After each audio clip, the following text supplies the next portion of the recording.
Hey, what's up, guys? How you doing? It's Pat Voss. Welcome to the Honesty Podcast interview special. Every single Saturday, it's not your average sports and entertainment show with a little bit of flavor thrown in. Of course, you can catch me on YouTube, my vlog series 5 days a week, interviews on Saturday, Q&A on Sunday, on patreon.com/honestypodcast. Of course, don't forget to tweet the show at Honesty Podcast on Twitter. I'll answer any and all emails and DMs as well, so definitely hit me up there. But today, let's focus on right now. This Saturday, the interview special Saturday, I've got one of my good buddies. It's Hip Hop Mike from Hot 97. How you doing? Pat, how are you, man?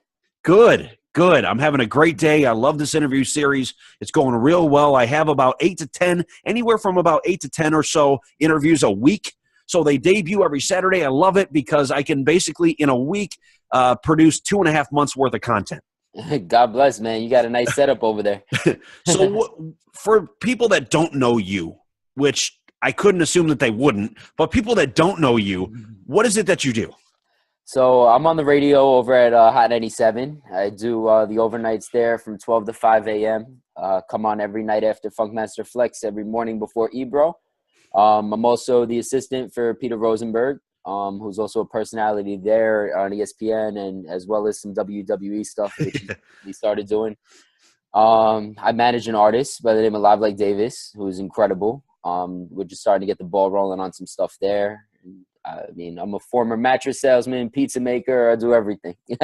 So let me get this right. And now, by the way, and I'm not making the show at all about Rosenberg, but definitely props to being Rosenberg's assistant because I love the guy. I watch the YouTube videos and I love the guy. So, but moving on, saying that you're starting to manage an artist. Yes. How long ago did that start? Maybe like a couple of months back, I'd say August, we got in touch with each other and we started coming up with some ideas. He's a really talented kid. He's actually got a lot of stuff going on that he did through like Vine and has a pretty big following. Music's incredible. So, with what I do in radio and what he does as a musician, I think it made perfect sense. Yeah, that really does. Now, other than that though, what would these other ventures and things that you do right now, other than being Hip Hop Mike, and obviously you were talking a little bit with me before we got on the interview here, what is it that you're trying to transition to and why? What is the main movement behind that?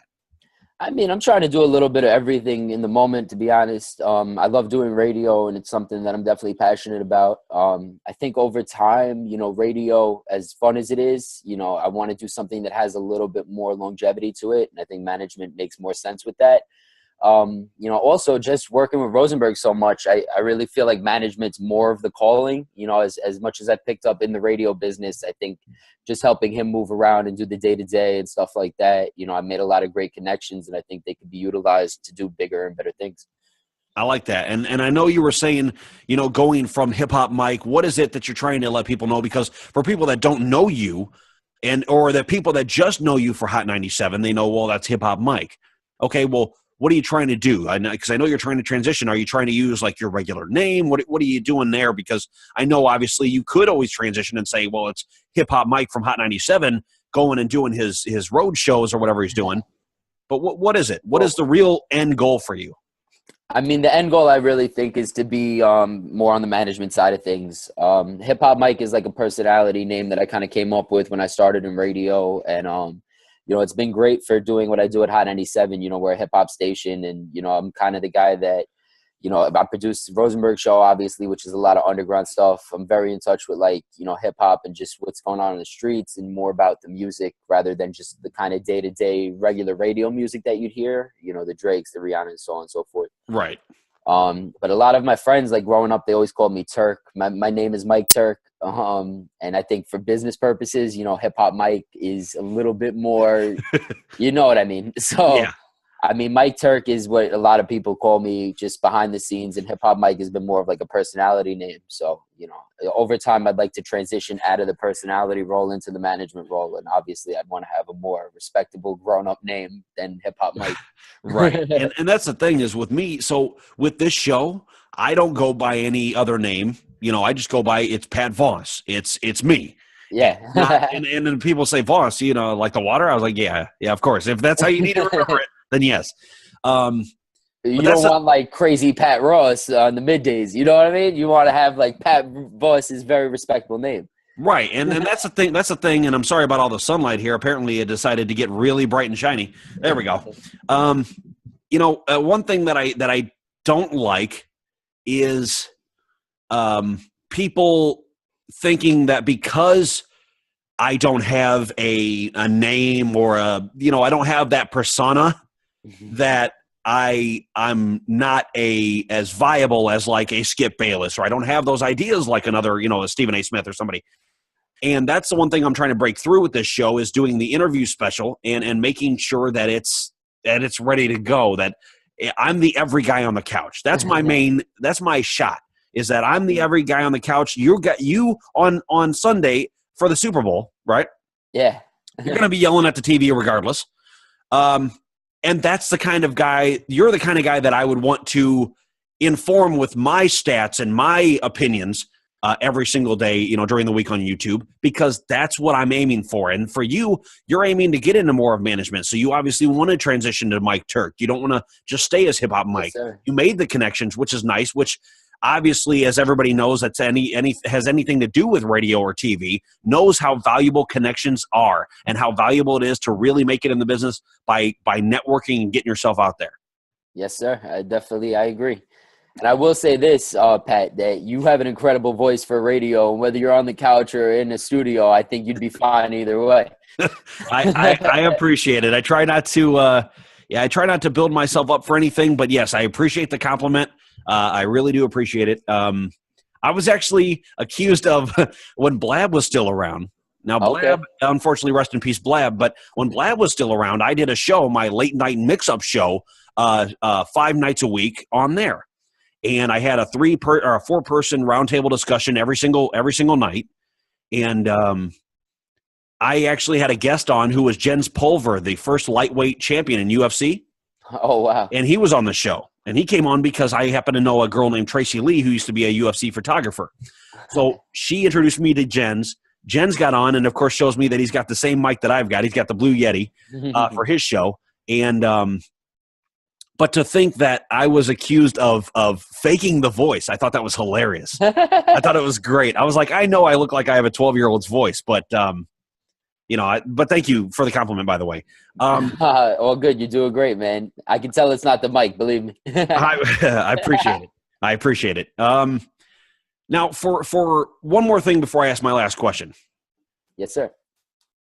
What exactly, like for schooling, what did you do, or no schooling, whichever it was? What happened? What was the path that you took personally to get where you're at? I mean, I dropped out of school a couple of times. I was never really able to follow through with it, but it kind of started out back in the day. I was like maybe 16. I was sent to like a group home all the way out in Long Island, New York. And from there, I would have computer privileges like a couple times a week. And I hopped on the internet one day and I just sent everybody at Hot 97 a message from the group home that like I wanted to work and that, I wanted to be around music. And the only person that ended up writing back from Hot was Rosenberg. And wow. A couple of years later, when I got out of the group home, I happened to win tickets to a concert. That was a pretty big concert. It's called Rock the Bells. Oh, yeah. Yeah, it happens all over the United States. And I won tickets through the radio station. I went to the concert. I snuck backstage like I was famous for doing, just for sneaking backstage and stuff. And I ran into him and I told him I want to work. And, he told me I should go to school and give that a shot. And I left the concert. I took it with a grain of salt, and I definitely tried going to school. But, at the time I was working a couple of jobs and paying for my own apartment and just had so many bills. And, I wasn't able to really maintain the school. And a year later, I happened to win tickets again to the same concert, go back, sneak backstage again, run into Rosenberg again. I'm like, come on, man, I want to work. He tells me the same thing, kind of go through the same process again that second year. Third year comes for Rock the Bells. I win tickets a third time. I sneak backstage again. I talk to him like, just give me a job, man. Like, I just need a job. Finally, he gives me his email, and he's like, shoot me a line, and, we could figure something out, maybe to talk more. And a couple of days later, he hit me up. He's like, you want to come out to this show that I'm going to be hosting, this after party for this Jay-Z Eminem concert that happened at Yankee Stadium that year. Oh, wow. So this is going back like 8-9 years already. But I ended up going to pick him up. This is Live Like Davis, by the way. That's the artist I work with. Hey, how you doing? But yeah, I ended up picking him up, and we rode out to this concert, and he seemed to like me. And just from there, I was driving him around a lot and helping with production at a certain point, and just cleaning up records for radio, and it just snowballed into where it's at now, where I ended up getting a job at the station and being his assistant, and then getting on air. And here's the thing I want people to understand. I didn't go to school either for broadcasting. I didn't go to school to learn how to do a voice. I didn't go to school to learn how to do editing. I had to learn that all on my own. And I did that through YouTube videos. I did that through a whole bunch of other avenues. But that's the thing I wanted to make a point to for all my listeners and your listeners. Be persistent. Yes, be persistent. Stop giving up, because my generation of people, like, I'm not sure how old you are, and I don't want to date you at all, but I'm 28 years old. I was born in 88. Okay, we're about the same age. I'm 26, so not too far off. Okay. So, our generation seems to be, a lot of people, as a generation who gives up. I mean, they get 4 no's and they walk away. Yeah, I think the patience lacks. Like I tell people the same thing as far as being persistent. I say patience and persistence is really the key to success. It is. To steal Khaled's lines. Well, and it's true though, because like with me, I didn't I went to school, just public school, and had gen ed courses or whatever else. Never got into broadcasting until I went to Elgin Community College out here in Illinois. And went and like you said, snuck in. I snuck over to Harper, which is another community college, and they had a radio station out there, but it was a hip hop radio station. And they were doing, they were like, hey, do you want to learn, how to do editing of certain segments? Do you want to learn how to cut commercials, things like that? I was like, sure, no problem. Yeah. I'll just put me in front of a mic, give me a script, and I'll cut it for you, no problem. Just teach me how to edit it afterwards.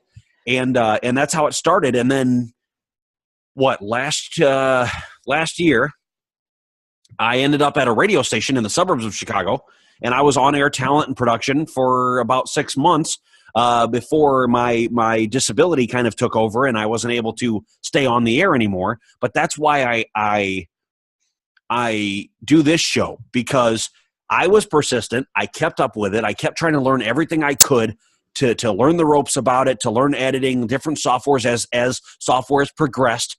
Making sure, like, I could go into your studio today with you and go, okay, I know what that is. I know what that does and exactly how to work it. But that's what I like, is that persistence of our generation, the people that are like us. I love them from now until eternity, because those guys are going to be the guys that you're going to hear about that are going to make something of themselves in their career, in their life. And I know doesn't matter whose perception of success that you go by, guarantee you those people are going to be successful. Yeah, I think people also mistake the fact that everybody is human, yes, but you do have to put in the work. Not everybody is entitled to things. You really have to work hard, and some people might be handed things, but other people have to earn things. And it's like, no matter what side of the fence you fall on, it's really 1 in 10 people that really end up being exactly where they want to be at. And a lot of people settle along the way. And if you could really work hard to be, the 1 of the 10, it definitely is worth it. It's worth the patience, and it's worth, being persistent for. And I like that we're preaching this, because this is something I can tell you and I both believe in heavily. But now so. I'm going to accidentally have to switch gears before we get off the interview today. Go ahead. And that's if you could be doing anything other than what you currently do, what would it be? I would be a pizza man. For real? I would. I used to do pizza tossing competitions. You know what? I'm gonna put you on live. You throw me the pizza dough. I used to be a pizza tossing competitor or whatever in New York. And I've always wanted to open up a restaurant. So one day I really hope to open up a restaurant. Look, I got the practice though. I would toss pizza forever, man. That's what I'd be doing. If it wasn't for radio and music, I would just be tossing pizza. And I like that, because another guy that, would go on and try to make the transition the opposite way. So I know a guy, Lenny, who is out here in Chicago. He has a few different restaurants. He has a couple businesses, bars, things like that, which is really kind of cool, I thought. And that's what he does. Well, he's starting to try to come in and transition and doing his own podcast, where he gets with different people. Hey, this is kind of like a customer service podcast. It's, what are your issues with restaurants? What are your issues with that? I've got and here's me and all these 5-star chefs that are going to answer your questions. It's like, I like that idea. That's awesome. I want to watch that. You got to put me on. Oh, I definitely will. When I find out when he's doing it, I'll definitely give you a ring. So other than that, I know people know they can find me at Honesty Podcast on Twitter, Facebook, YouTube, Instagram, Pat Voss 12 on Snapchat. Of course, if you're not already a patron on patreon.com/Honesty Podcast, I'd really appreciate it because it's only $8 a month to subscribe to every interview I have for the month. I have 4 interviews a month, 4 Q&A sessions. But as you climb up the tiers of $3, $5, $10, $20 an episode, whatever you feel okay with as a listener, that also comes with greater benefits too. That does come with one-on-one sessions with me about social media, how to build your brand. That does come with, the private Q&A sessions of anything that can be recorded. If you'd like to be a guest on the show, once I believe you give $10 an episode, there is a scheduling to be a guest on the show, is not just a listener. So any topics that you would like to discover or cover, I will be willing to engage in. So guys, definitely catch me on all of those, as well as honestypodcast.com is under construction right now. I will give the heads up on Twitter when it is in full swing and effect. But Mike, where can they reach you? Everything's at hiphopmike.com, but if you want to go into detail, they can catch me on Hot 97 Monday through Thursday, 12 to 5 a.m. Dash Radio I do, which is national show on Mondays, 5 p.m. on the West Coast, 8 p.m. on the East Coast, and Hip Hop Mike on the Twitter and Instagram.